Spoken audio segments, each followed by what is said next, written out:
Will Byers, I only got one question for you. What? My boy William had one of the coldest character transformations of all time. It had the emotions, it had the stakes, it put other characters in a positive light. It was a very satisfying conclusion. He went from a timid child, scared to express his feelings, to an absolute soldier, ready to take out all of his demons. When I first saw this, I was like, okay.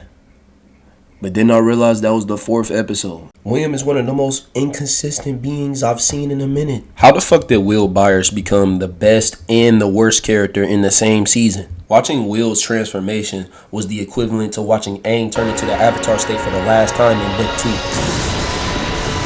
The secondhand embarrassment I got from this dude was overwhelming. William was never really an actual character in the Stranger Things series. He was always overlooked, overshadowed, and overprotected by his mother, his brother, and his 3 friends. Always known as nothing more than a missing boy, a scared boy. And this was a perfect setup to be paid off full circle at the end when he faces his demons and shows that he's no longer afraid. And instead of just leaving him how he is, the Russo brothers was like, you know what he need, my guy? He needs some color. Okay, so we have this glitter right here. How are we going to use this to enhance the story? Just throw it on him. His identity is obviously shoehorned and artificial, but it didn't have to be. And the first part of season 5 proves this. William begins this season the same, still struggling with his destiny, but then he finds out that Robin is the same way as him, giving them the opportunity to open up with each other in ways that they probably never ever would have. But I'll be honest, at first I did not like this shit at all. I'm like, why should I even care about this right now, bro? We got Holly over here getting snatched and Dustin getting his ass beat. We got the generals over here trying to touch on 11, and then we got the Wheeler parents dying to a Demogorgon. Why should I care that your secret is safe with me? And then you give him this dumbass advice, putting the audience in a cringe paralysis.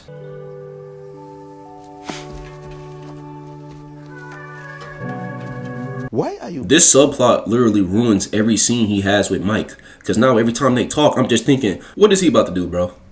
What is he about to do? But then it will all eventually pay off when Robin gives Will some actual W advice. And despite all of the flaws and the problems someone may have with this season, this right here, this is something you can go home with. And the fact that this speech paid off even more by using it to finally harness his hidden ability to save everyone important. And yeah, bro, that should be it.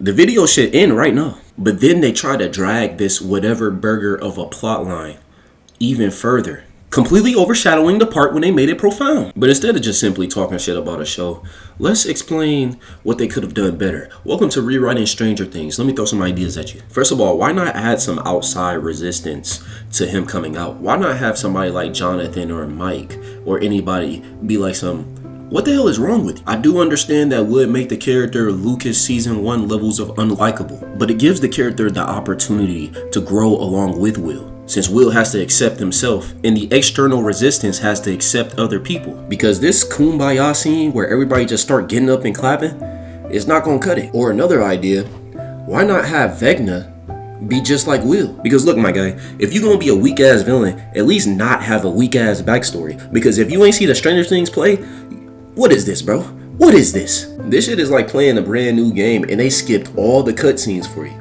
I don't know what's going on. Why not add some sparkles on Vecna? This will strengthen the dynamic between him and Will, adding more complexity to it. They could have showed some backstory scenes of him getting bullied for it, and then Vecna could have used that to manipulate Will, saying like, hey man, if you do that dumbass scene in episode 7, this is what's gonna happen to you. I'm aware that he did attempt to try to make him afraid of coming out, but that shit was off screen, man. I have no emotional attachment to it. Vecna being a sword fighter also would have played into his ideals, because maybe one of the reasons why he believed the world was broken was because society was not ready to accept his kind yet. And then the mind flayer fed off of that, telling them that they would never. And that's where Will comes in, or out. Proving Vecna wrong, showing that people can change and society can evolve to become more accepting of you. When Henry just remembered his origin story and Will was trying to talk him out of that, it could have been addressed then and there. I'm just saying, man.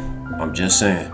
This will also explain why Vecna keep fucking rubbing his hand against William's face. Like, buddy, don't think we don't see you. And I'm not even gonna comment about what he be doing to the kids. Will, you were the first. And you broke so easily. You are gay.